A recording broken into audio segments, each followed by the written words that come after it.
Alors, on se retrouve aujourd'hui dans ce nouveau format de vidéo où je te propose des analyses par rapport à d'autres contenus que je peux trouver sur internet. Et donc, dans la dernière vidéo, je te proposais d'analyser un petit peu les pratiques de Morgan. Tu peux retrouver ici cette vidéo. Les pratiques de Morgan qui nous parlait de son cursus BAFA qu'elle avait arrêté. Et là ici, dans cette lignée, je vais ici te parler du parcours de Céline. Céline qui m'a envoyé un commentaire sur une de mes vidéos, et donc c'est ce commentaire qui est assez détaillé que l'on va analyser ici aujourd'hui. Bien, si tu ne me connais pas, je m'appelle Lex, je suis formateur indépendant au métier de l'animation et moi, mon but sur internet, c'est de te parler de la réalité du terrain dans les accueils collectifs de mineurs. On se retrouve juste après le générique pour donc que je te parle du parcours de Céline. À tout de suite. Tu cherches le savoir et la formation de maître Jedi de l'animation. Animare, abonne-toi pas, c'est la solution. Lex qui apportera sa contribution. Concentre-toi. Je donne tellement d'infos que tu devrais prendre des notes. Je te parle d'activité, mais ce n'est qu'entre autres. Je parle aux animes, aux formateurs et aux dirlots. Du novice à l'ancien, j'en ai pour tous les niveaux. Adaptation tout terrain. Animare amasse les fans. Je les forme, je les enterraine. Je cumule les padawans. Sumo, fuis-moi, mais surtout forme-toi. Alors, si tu souhaites me voir analyser tes pratiques, cela est possible. Et si tu souhaites en plus que j'en fasse une vidéo qui donc servira un maximum de monde, en tout cas ceux qui le voudront, eh bien ce que tu peux faire, c'est donc faire un petit peu la même démarche que Céline, donc c'est-à-dire m'expliquer par écrit les situations compliquées que tu as rencontrées, mais le plus simple pour toi, c'est que tu m'envoies cette réflexion, ces questionnements, ce parcours, ces détails sur tes pratiques via Animare FB et sa messagerie privée. D'accord? Donc tu m'envoies un message privé sur Animare FB, tu m'expliques ta situation et tu essayes de me donner le maximum de détails sur les différentes situations que tu as rencontrées, et que tu aies une question ou pas derrière à me soumettre, j'en ferai une analyse. Et bien évidemment, si je trouve aussi que le contenu n'a pas été, ou voire pas assez, abordé sur Animare TV. Bref, je vais arrêter de parler un petit peu de comment est-ce que tu peux me contacter. Et on va rentrer dans le vif du sujet, là, ici, donc avec le commentaire de Céline. Et alors, ce commentaire de Céline s'inscrit un petit peu dans la même lignée que la vidéo de Morgane qui nous disait qu'elle avait dû arrêter son cursus BAFA. Donc on est un petit peu ici sur le même thème de fond, et sauf qu'on est avec d'autres exemples qu'avec Morgane, et donc ici je vais encore une fois recommenter tout ça. Bien. Alors cette vidéo, ce commentaire, tu peux le retrouver si jamais ça t'intéresse en dessous de la vidéo que j'ai intitulée « Comment réussir et valider son stage pratique BAFA en 3 étapes ». La vidéo se retrouve ici. Et donc si tu veux retrouver le commentaire, il est donc dans les commentaires de cette vidéo, dans la description. Bien, alors, donc dans cette vidéo, moi je donne donc des conseils pour toi réussir la validation de ton stage BAFA. Et donc Céline commente en nous disant alors je suis pas sûr que ce soit à moi qu'elle s'adresse directement, juste je pense que c'est un commentaire ouvert à qui voudra bien tomber dessus, le lire et s'en servir. Voilà, tout simplement, elle nous a donné son avis. Alors, j'ai essayé de préparer mon BAFA lorsque j'avais 18 ans. Comme la plupart des personnes qui passent le BAFA, étant donné que c'est ouvert à 17 ans révolus, donc 17 ans et un jour. Voilà. La formation théorique s'est bien passée dans l'ensemble. Alors, toi, tu as eu plus de chance que Morgane, apparemment. Mais le stage pratique ne s'est pas passé comme je l'imaginais. Je me suis notamment... Alors, oui, ça s'est pas passé comme tu l'imaginais. Oui, ça, c'est pour beaucoup de monde, en fait. Très souvent, les stagiaires pratiques idéalisent leur première expérience sur le terrain par rapport à ce qu'ils ont vécu en centre de formation. Et oui, souvent, il y a de gros écarts, voire on déchante. La réalité du terrain, c'est bien le centre de formation, mais c'est pas la réalité du terrain. La réalité du terrain, c'est sur Animare TV. Donc, oui, ne s'est pas passé comme je l'imaginais. Et je me suis notamment senti beaucoup plus épuisé que je ne le pensais. Oui, c'est fatigant de travailler dans l'animation. Les gens croient comme ça que... on me dit, ah, tu joues avec des gosses toute la journée, tu pars en vacances, tu profites des activités, tu vas pas me dire que t'es fatigué, voire des fois on me dit, arrête, c'est pas un travail. Viens passer 2 heures avec moi, on verra si c'est pas un travail et si t'es pas fatigué après. D'accord? Donc oui, ça peut être fatigant. Et tout dépend du rythme et aussi de la pression que l'on va avoir sur le séjour. Et je ne m'entendais pas vraiment avec mon équipe d'autres animateurs, ce qui peut arriver, hein, oui, c'est les joies de la vie en collectivité. Ils n'arrêtaient pas de me faire des reproches comme quoi je n'étais pas assez autoritaire avec les enfants, d'après eux, car moi je n'aime pas faire la méchante, elle dit méchante, la policière, pour que les enfants fassent ce que je demande. Alors, n'arrêtez pas de me faire des reproches comme quoi j'étais pas assez autoritaire avec les enfants. Oui, alors moi j'étais pas sur ce centre, Céline. Alors juste avant de te donner mon avis, je vais te dire la phrase suivante, comme ça permettra de préciser un peu plus. Elle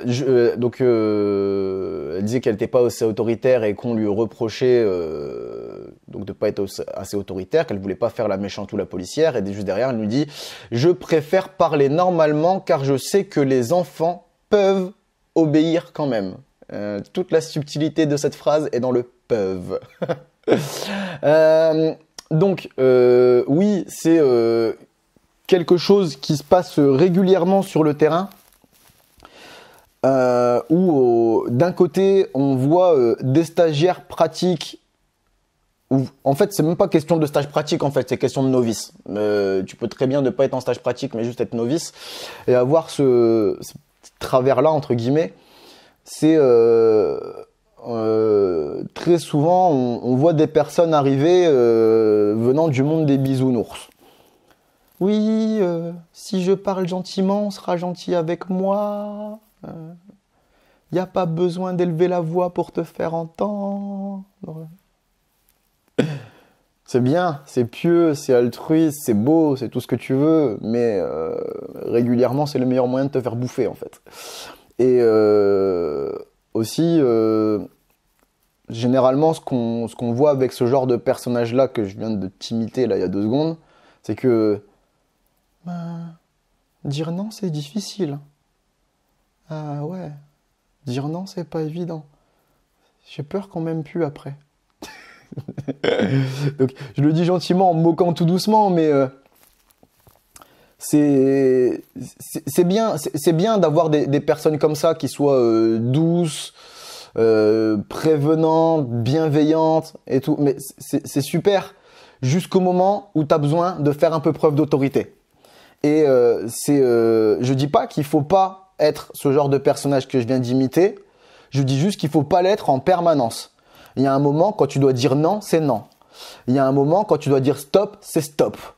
Et il y a un moment, des fois, il faut lever la voix. Je t'ai pas dit hurler à tout va, tu vois, et encore je le fais même pas pour pas faire saturer les micros, parce que à ce qui paraît, j'ai pas une gorge, j'ai un mégaphone à la place, tu vois. Mais je te dis pas d'hurler à tout va, mais de temps en temps, lever la voix. Ça peut ne pas faire de mal, d'accord? Maintenant, crier, c'est pas la meilleure des solutions non plus, parce que crier, ça a plusieurs messages. C'est 1, je suis à 2 doigts de perdre le contrôle, et 2, et les jeunes le savent très bien, crier c'est ta dernière arme en fait, T'as pas le droit de les frapper, t'as pas le droit de les séquestrer, t'as pas le droit de les emprisonner, t'as pas le droit de leur faire payer d'amende. Donc, en fait, quelque part, crier, c'est ta dernière arme. Donc, ça veut dire, si tu cries, derrière, tu peux difficilement faire mieux, en fait. Donc, évite de crier, je suis d'accord. Mais de temps en temps, monter le ton pour bien signifier que t'es pas d'accord et qu'il est hors de question que ça se passe comme ça. Là, je vois pas ce qu'il y a de mal à ça, en fait, tu vois. Et justement, de temps en temps, il faut le faire pour éviter de te faire bouffer si t'es trop gentil. Mais... Oui, mais non. Arthur, tu arrêtes, s'il te plaît, de gifler ton... Non, Arthur, pas les claques, s'il te plaît. Non, Arthur, tu te rends compte, on gifle pas ses camarades. Non, c'est pas comme ça que tu vas calmer Arthur. Arthur, c'est... Arthur, si je te vois refaire ça, ne serait-ce qu'une seule fois, je t'assure que ça va mal se passer. Et comment ça, tu mets des claques à tout va, là? Tu veux qu'on en discute plus longtemps ou tu te calmes tout de suite? Bah oui, bah ça, c'est faire preuve d'autorité. Et pour ça, de temps en temps, il faut lever le ton un petit peu. Et le truc, c'est que toi, quand tu vas arriver en tant que novice sur le terrain, je ne vais même plus parler de stagiaire pratique, je vais parler de novice. Quand tu vas arriver en tant que novice sur le terrain, tes collègues plus anciens n'ont pas besoin d'avoir un mou du genou ou de quelqu'un qui vit dans le monde des bisounours et les fleurs et les papillons. D'accord? Ils ont besoin de quelqu'un qui pourra les soutenir au cas où il faut faire preuve un petit peu d'autorité. Et croire qu'on n'a jamais besoin de faire d'autorité, de jamais lever le ton dans un groupe de jeunes, c'est juste de la pure utopie. Malheureusement, enfin l'utopie c'est bien, mais malheureusement ça n'existe pas dans le monde réel.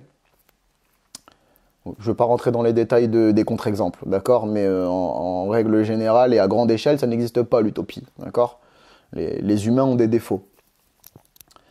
Mais donc oui, tu vois, voilà, lever la voix, pardon, lever la main. J'ai la réponse.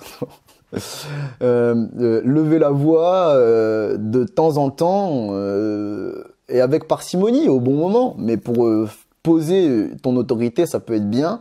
Et ce qu'il y a aussi, c'est que tes collègues, quand tu vas arriver, eux, quand ils le font, ils ont besoin qu'il n'y ait pas de maillon faible dans l'équipe, en fait.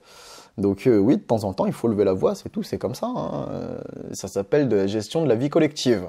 Tiens, si tu as besoin de rappels sur vie collective, vie quotidienne et activité, ça se passe ici. Si cette vidéo comporte au moins un élément pertinent à tes yeux, c'est le moment de la récompenser avec un pouce vers le haut, ce qui augmentera son référencement et donc lui permettra d'aider plus de monde.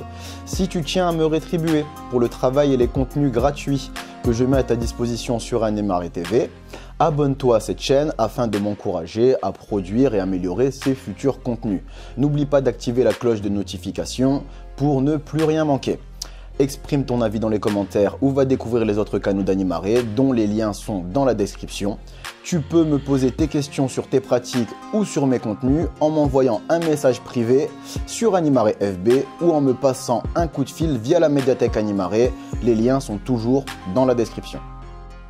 On continue. Tandis que les autres animateurs étaient toujours en train de crier toute la journée sans véritablement se faire respecter. Et en gros, ils m'ont reproché de faire la molasse. Donc, tu vois, c'est ce que je te disais il y a 2 secondes. C'est que être trop gentil, c'est pas bon. Mais être trop dans l'expression du cri, c'est pas bon non plus. Je te l'ai dit, tu cries, c'est ta dernière arme. Si tu cries en permanence, ça veut dire que tu pourras pas aller plus loin et qu'en fait, en plus, tu as 2 doigts de vriller. Donc, si tu as des petits malins et des petits roublards, ils peuvent en profiter pour te faire disjoncter. Et puis, crier derrière, ce que je te dis, ça veut dire que c'est ma dernière arme, donc je peux pas faire plus. Donc, une fois qu'on a compris que tu peux pas faire plus que crier, en fait, ça veut dire que crier, à quoi ça sert vraiment? Pas à grand chose. Donc, on continue. Tu feras pas plus que crier. Voilà. Donc, voilà. Crier à outrance, c'est pas bon. Mais ne jamais lever le ton, c'est pas bon non plus. Il faut un juste milieu, il faut un entre-deux, ce qui s'appelle de la nuance. Puis j'étais toujours épuisé de passer la journée dans le bruit et surtout la 2e semaine des vacances de la Toussaint où a duré mon stage pratique. Il n'y a pas eu un soir où je n'avais pas mal à la tête. Oui, Bah oui, donc d'un côté, il faut parler gentiment, tout doucement, mais de l'autre côté, on dit à la fin de la journée, j'ai mal à la tête à cause du bruit. Alors, je me doute que dans la phrase de Céline, là ici, le bruit, c'est plus visé à côté de ses collègues. Enfin, c'est plus visé ses collègues, pardon. C'est mes collègues criaient trop, donc j'avais mal à la tête à la fin de la journée. Oui, mais dans tous les cas, d'où vienne le bruit, oui, à la fin, ça peut vraiment te fatiguer, te tracasser le cerveau. Mais donc, en fait, il y a personne qui supporte vraiment de passer son temps dans un brouhaha permanent avec des cris, des trucs qui claquent, etc., etc. Et des gens qui crient à perte d'haleine et enfin voilà. Mais ce que je veux te dire, c'est que ça vienne des jeunes ou que ça vienne des adultes, c'est pas tip top de passer ses journées dans le bruit. Et je te rejoins, Céline, je suis tout à fait d'accord avec toi. Mais donc pour qu'à un moment, si c'est les jeunes et qui passent leur temps à hurler, il faut faire de la régulation de la vie collective en fait. Et parfois, ça se passe par lever le ton un petit peu. Je t'ai pas dit d'hurler, mais lever le ton. Montrer que là, on ne déconne plus, qu'on est un peu ferme. Et si ça vient des adultes, eh bien, écoute, à ce moment-là, il faut peut-être trouver d'autres techniques de communication que hurler, hurler, hurler et hurler. Ok. Donc elle avait mal à la tête le soir, ceci car il y avait beaucoup trop de bruit entre le chahut des enfants et les hurlements injustes de mes collègues animateurs envers les enfants et moi. C'est ce que je viens de te dire. Enfin d'après-midi, vers 16h30, lorsque je voyais les parents qui venaient chercher les enfants, donc là on comprend qu'en fait Céline était donc en ALSH, accueil de loisirs sans hébergement, donc plus communément appelé les centres aérés, centres aérés, centres sociaux. Ça dépend de dans quel quartier tu te trouves ou dans quelle ville.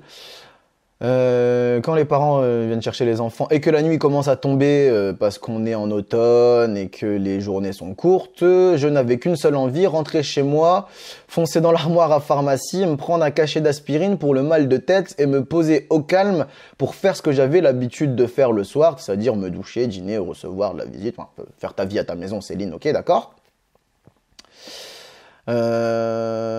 Mais comme pour moi en tant qu'animateur, c'était mission impossible. Mais sauf que pour moi en tant qu'animateur, ou animatrice plutôt, Céline, c'était mission impossible car une fois tous les enfants partis, on devait faire le ménage et les réunions jusqu'à 9h le soir et donc j'étais pas sorti de l'auberge. D'accord. Donc oui,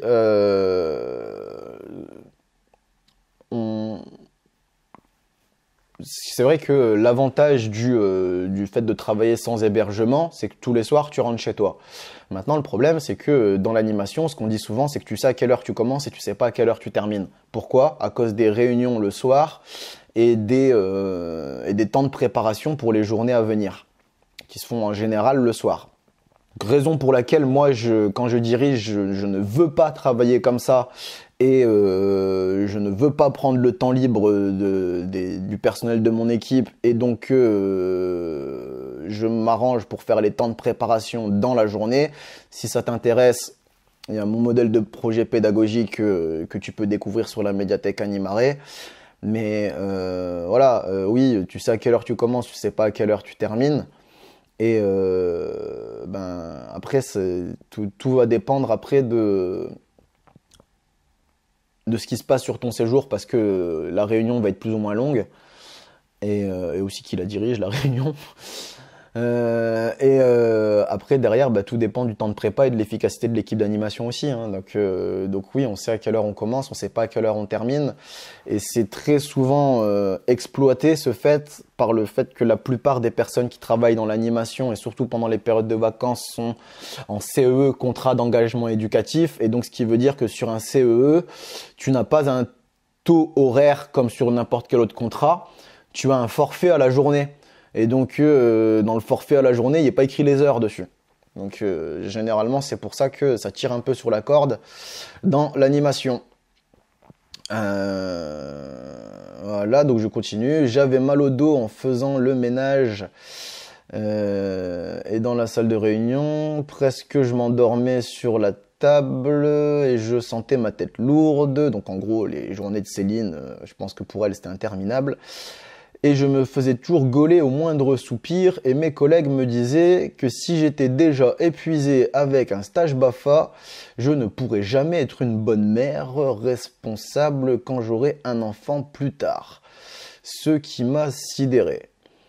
J'aurais été tout de même d'accord avec eux si c'était pour m'engager dans l'armée, mais être mère, je pense en être tout à fait capable vu que je n'aurai qu'un enfant à m'occuper et non une dizaine. Je suis persuadé qu'il m'obéira même si je suis douce. Bon, on va reprendre ce passage.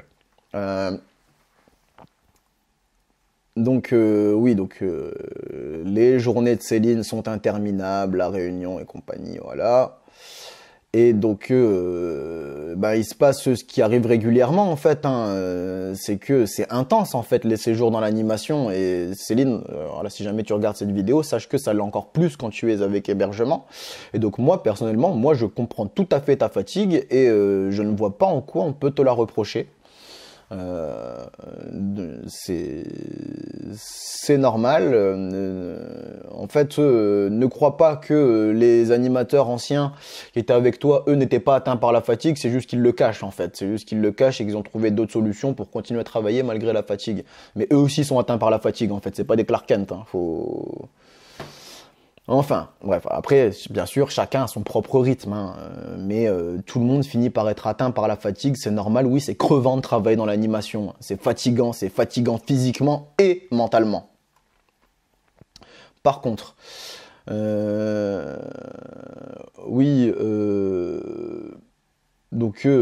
fait qu'on lui dise que si elle est déjà épuisée avec un stage BAFA, elle ne pourra jamais être une bonne mère responsable quand elle aura un enfant plus tard.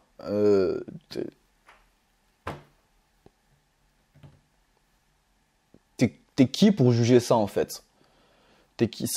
Alors certes, on peut faire des liens, entre travailler dans l'animation et élever des enfants. Il y a des liens parce que forcément on parle de gérer des individus au quotidien. Et de les accompagner, etc., éducation, émancipation, vie quotidienne, voire vie collective, voire activité. Bon, très bien, il y a des liens, mais comment tu peux juger de ce que fera une personne avec son propre enfant par rapport à comment elle gère les enfants des autres? Ça n'a rien à voir, T'as des personnes qui sont très dures, voire psychorigides avec leurs propres enfants, mais super douces et avenantes avec les enfants des autres. Ça ne veut rien dire. Ça ne veut absolument rien dire, en fait. Et puis, faut dire aussi la vérité, quand tu as un enfant à devoir élever, ou à devoir gérer, en plus, qui plus est quand c'est le tien, c'est pas la même chose que quand t'en as 12 qui sont pas les tiens, en fait, tu vois. Tu te permets pas de mettre autant d'attention derrière une même personne. Donc je ne comprends pas qui peut se permettre de faire de tels jugements. Après, Morgane qui nous dit... Céline, rien à voir. Je pense en être tout à fait capable vu que je n'aurai qu'un enfant à m'en occuper et non une dizaine. Donc là, je la rejoins. Et je suis persuadé qu'il m'obéira même si je suis douce. Alors, ça, par contre, Céline, je te le souhaite. Je te le souhaite. Exactement pour les mêmes raisons que je disais en début de cette vidéo, que de temps en temps, il faut être ferme, en fait. Avec un enfant, moi, j'en ai pas personnellement encore d'enfant. Mais je vois très bien ce que c'est, en fait, de gérer d'élever un enfant ou d'encadrer un groupe d'enfants.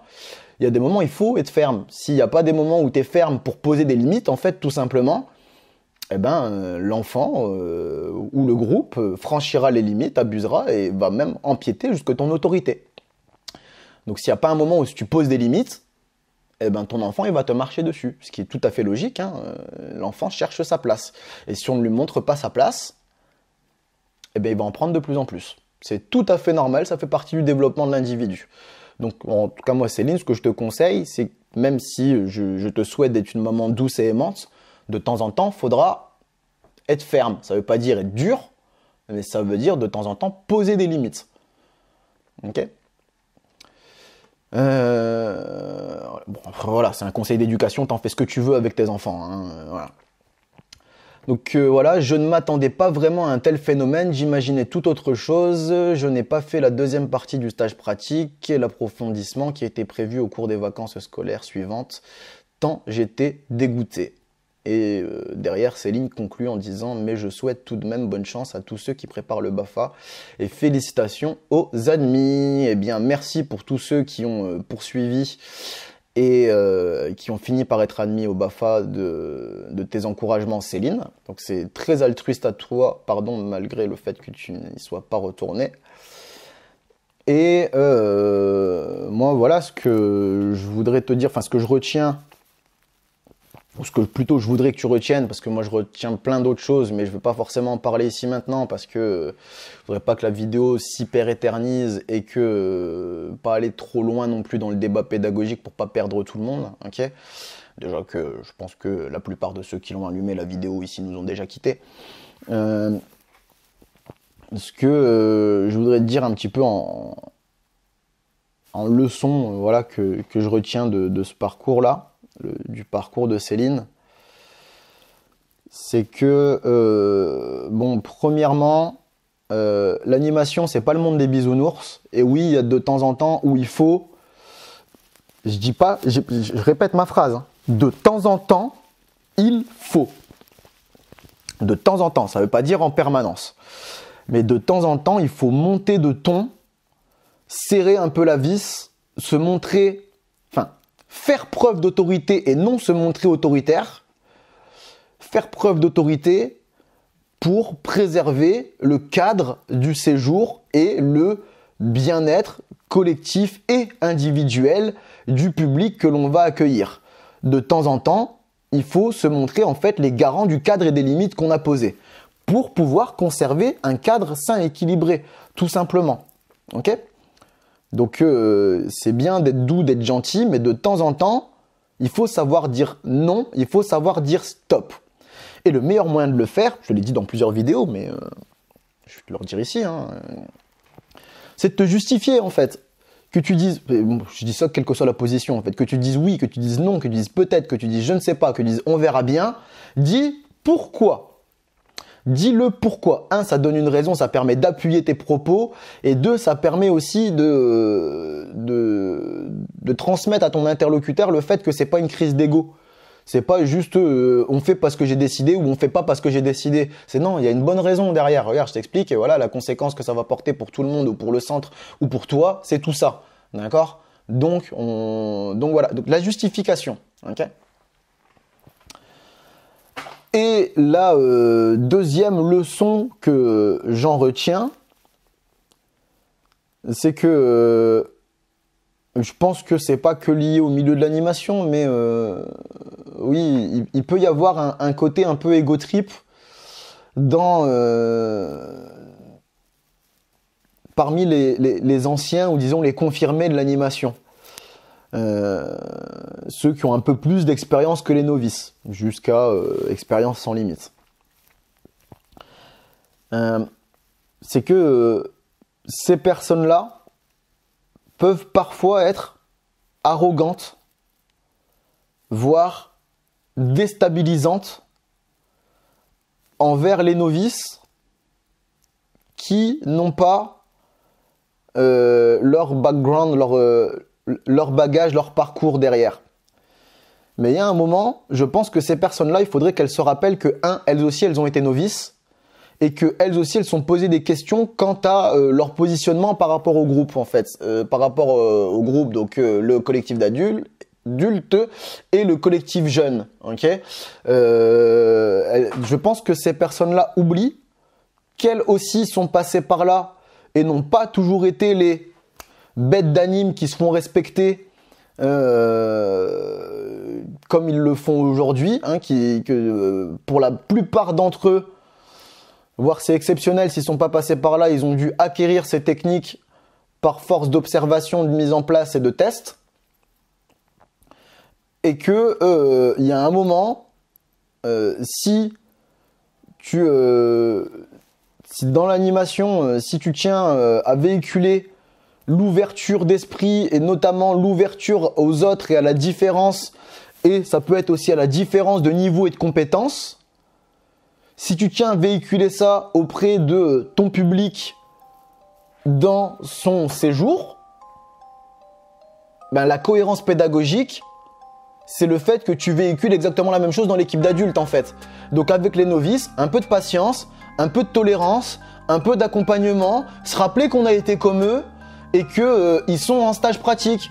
Et qu'un stage pratique, c'est fait pour apprendre des choses, pour découvrir des choses.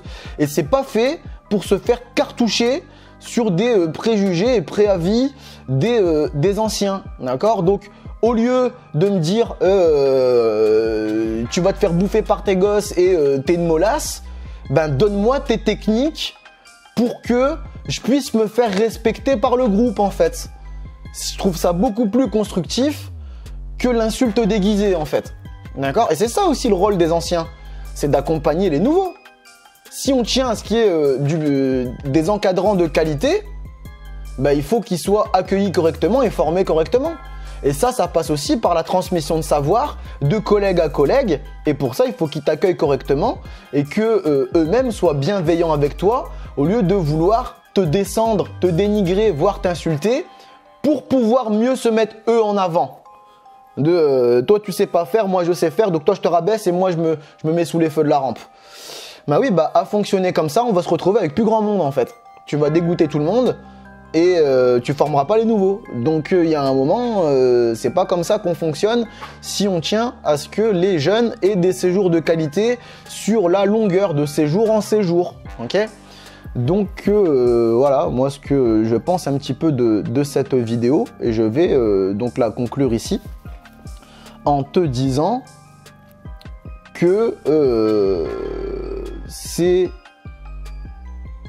bien d'avoir ses propres convictions pédagogiques par rapport à l'autorité, mais à un moment, il faut les confronter à la réalité du terrain.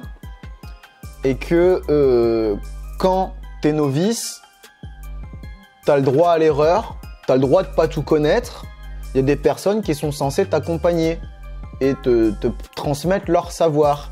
Et si toi, t'es pas un novice, ne fais pas fuir les nouveaux par arrogance ou par ego trip ou par je ne sais quelle autre raison qui est tout sauf altruiste. Donne-lui ton savoir, il ou elle en fera ce qu'il ou elle voudra, mais au moins toi, t'as passé le relais, t'as passé le flambeau. Ok ? Bien. Donc voilà, ne prends pas ça, ne prends pas l'intégration des novices, que tu le sois ou que tu ne le sois pas. Ne prends pas l'intégration des novices à la légère dans les accueils collectifs de mineurs. Ton public compte sur toi et moi aussi. Marais, La force est de notre côté. passe-moi un coup de fil si tu veux mon avis sur tes pratiques. C'est en lien dans la description, comme pour ma boutique. Passe-moi un coup de fil si tu veux mon avis sur tes pratiques. C'est en lien dans la description, comme pour ma boutique. Animer c'est donner vie, oui, mais c'est pas suffisant. Éduquer et émanciper doivent être aussi dedans. Animer c'est donner vie, oui, mais c'est pas suffisant. Éduquer et émanciper doivent être aussi dedans. Animer.